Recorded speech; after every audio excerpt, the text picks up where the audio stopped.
Magandang gabi mga kasabi, katatapos lang ng ating live selling at syempre kaliligo lang ng inyong advisor kaya balik topic tayo. At syempre napapasalamat po ako sa mga legit buyer natin na kagaya ni Ysel, Christine, ayan, ni Annalisa Castillo na taga Mamburao pa ito, Occidental, kay Reyna Villanueva, Janice Catalan, Passionista J Vlog, Jenaline Mendoza at syempre po sa kay Melanie Alde at Journaline. So sa mga hindi ko po nabigkas, siguro po papalo up natin yun. At syempre sa ating mga bogus buyer naman mga kasi next time po wag na po kayo mag-mind kung hindi po kayo mag-avail talaga. Kasi alam nyo ba kung bakit? Napakahirap po mag-online selling kung talagang bogus buyer lang yung ating puro mind. Syempre, imbis na iba po yung magmamind, meron po. So, syempre, nagpasalamat din pala ako kay Joy. Ayan, nakalimutan ko po, isa din sa ating buyer. So, ayan mga kasabi, eto, balik topic na po tayo. Eto, dapat lang ang romansa muna, di yung nagsisigi-sige tapos wala pang 5 minutes tapos agad kainis lang. So, ayan mga kasabi, yung ating Sandra ay isang babae na tawa ko dito. Naiinis siya dahil syempre ang sabi niya, sige-sige lang, wala nang romansa, pasok agad, kaya ang lalaki ay tapos na within 5 minutes. So, wala na siyang pakialam sa babae.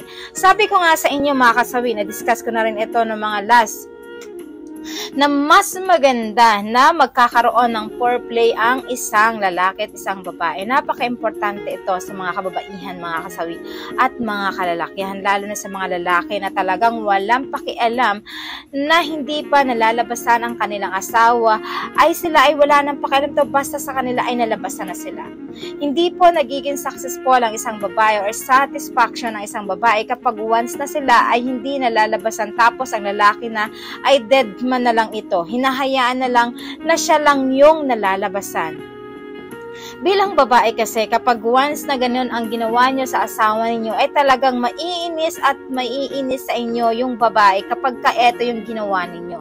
Siyempre, kailangan pagdating kasi sa pakikipag-lovemaking mga kasi, dapat both kayo na nasisiyahan at nasatisfaction. Napaka-importante lalo ito sa mga kababaihan. Kasi may mga babae talaga na naghahanap ng satisfaction. Diba minsan nga nagtataka na bakit may nagluluko ng mga babae kahit na sila ay may asawa. Kasi minsan baka reason nila na isa ito sa mga reason nila na hindi sila nasasatisfaction. So, kapag meron silang natikman na lalaki na magaling dito, pagdating sa foreplay, nasasatisfaction sila na ibibigay yung kanilang 100% na L at talagang nasasarapan sila, minsan ay nakakalimutan na nila yung sarili nila na meron na pala silang pamilya.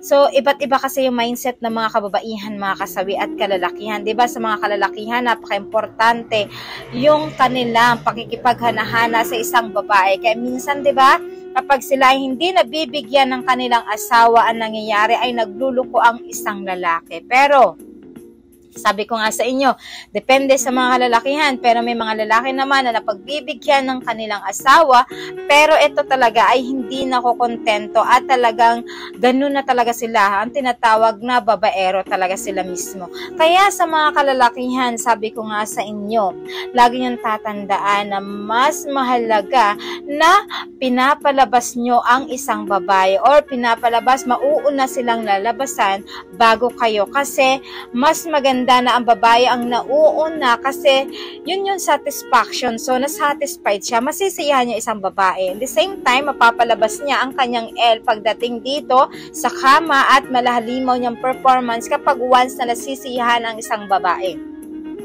Kaya kapag nagyaya ka sa sunod, pagbibigyan ka ulit ng asawa. Pero kapag kalaki ikaw nalalabasan, mga kasabi, sige-sige ka lang. Sabi nga ng ating Sander. So, ang mangyayari talaga, hindi ka na pagbibigyan ng misis mo sa sunod kasi maiinis lang ito sa'yo. So, yun lang mga kasabi. Kaya sa mga kalalakihan ha, laging tatandaan, pauunahin muna ang babae bago kayo pumutok. Kasi laging tatandaan para mas masisiyahan ang inyong asawa, magiging maganda ang kanyang samod kapag ito ay nasatisfied sa inyong ginawang foreplay. At the same time, nauna siya, tapos ikaw naman. Kasi madali lang naman ang babae kapag sila ang nauuna, gawin niya sa kanyang asawa. Madali lang yun, malalabas ang lalaki kasi ang babae, madali yan. Pwede nilang gawin sa isang lalaki ang pag-BJ para naman mas mabilis. malapasan ang isang lalaki kapag ka na-BJ na ito ng mga kababaihan. Kaya walang posibilidad na hindi pa rin malalabasan ang isang lalaki kahit tauna ang babae. Yun lang mga kasawi, maraming salamat sa ating sender. At syempre sa ating mga komentar, pwede kayong mag-comment. Alam ko naman na mas magaling kayo tungkol dito at lalagi kayong active pag tungkol dito mga kasawi yung ating topic. Maraming salamat sa patuloy na pagsuporta nyo sa akin sa walang sawang pag-share at pag-comment. Sa mga hindi pa po nakapag-subscribe, pwede kayong mag-subscribe, pwede na rin kayo mag-follow para updated kayo sa topic ko araw-araw. Magandang gabi mga kasawi.